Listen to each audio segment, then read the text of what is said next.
লাগাতার বৃষ্টিতে বিপর্যস্ত দক্ষিণবঙ্গের সবজি বাজার। হু হু করে বাড়ছে সবজির দাম। নবমী থেকেই গোটা দক্ষিণবঙ্গ জুড়ে লাগাতার বৃষ্টি হয়েছে। কোথাও হালকা, কোথাও মাঝারি, আবার কোথাও এক নাগাড়ে ভারী বৃষ্টি হয়েছে। দক্ষিণ চব্বিশ পরগনা, পূর্ব মেদিনীপুর, হাওড়া, হুগলি, নদিয়া ও মুর্শিদাবাদ এই জেলাগুলির বিভিন্ন প্রান্তে টানা বৃষ্টির জেরে জল জমেছে চাষের জমিতে।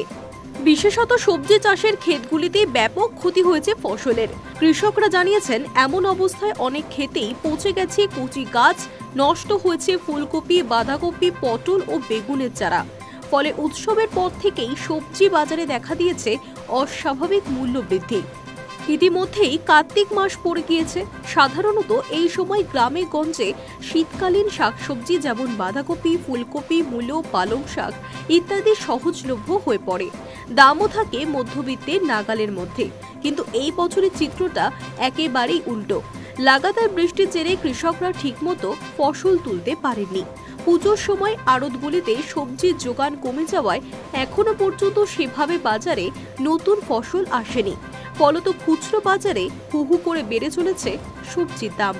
পাইকারি হারে দাম কিছুটা স্থিতিশীল থাকলেও খুচরো বিক্রেতারা জানাচ্ছেন, কয়েকদিনের মধ্যেই সবজির দাম প্রায় দ্বিগুণ হয়েছে।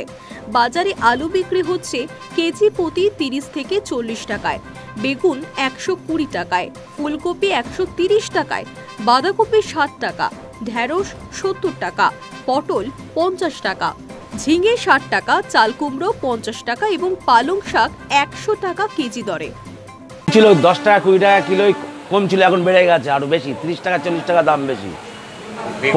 বেগুন এখন 100 টাকা কেজি, 120 টাকা কেজি খুচরো বেচছি আমরা। বাঁধাকপি হচ্ছে তোমার 50-60, ফুলকপি 120-30 টাকা কেজি। অন্যান্য সবজি ভেন্ডি, পটল ভেন্ডির দাম 60-70, পটল 50, ঝিঙে 60-50। হঠাৎ করে এভাবে সবজির দাম বেড়ে যাওয়ায় চিন্তায় সাধারণ মানুষ। প্রায় ডবল পটলের দাম তো প্রায় ডবল হয়ে গেছে। উচ্ছে, বেগুনে তো হাত দেওয়ার উপায় নেই, ঝিঙেও তাই, ফুলকপি, বাঁধাকপি ওগুলো 130 টাকা 40 টাকা কেজি হয়ে গেছে। শাক সবজি সমস্ত জিনিসের দাম ডবল হয়ে গেছে। কিনছে অল্প করে কিনতে হচ্ছে, এখন খেতে তো হবে, অল্প করে কিনতে হচ্ছে। আমার নাম নন্দদুলাল বিশ্বাস। সাধারণ মানুষ তো এইটাও কিনতে পারছে না, আমরা তাও কোনো রকম একটু কিনছি। সাধারণ মানুষ এই মাঠ থেকে শাকসবজি নিয়ে সে যেটুকু যা করছে সেটুকুই চলে যাচ্ছে, তাদের বাজারে আসার উপায় নেই।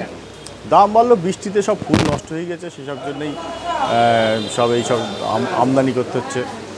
নদিয়ার কৃষ্ণগঞ্জের সবজি আড়ত জেলার অন্যতম বৃহত্তম কাঁচামালের বাজার। এখান থেকে প্রত্যেক দিন ট্রেনে করে সবজি রওনা দেয় কলকাতা ও তার আশপাশের বিভিন্ন জেলার বাজারে। কিন্তু টানা বৃষ্টির কারণেই সেই যোগানেও পড়েছে প্রভাব।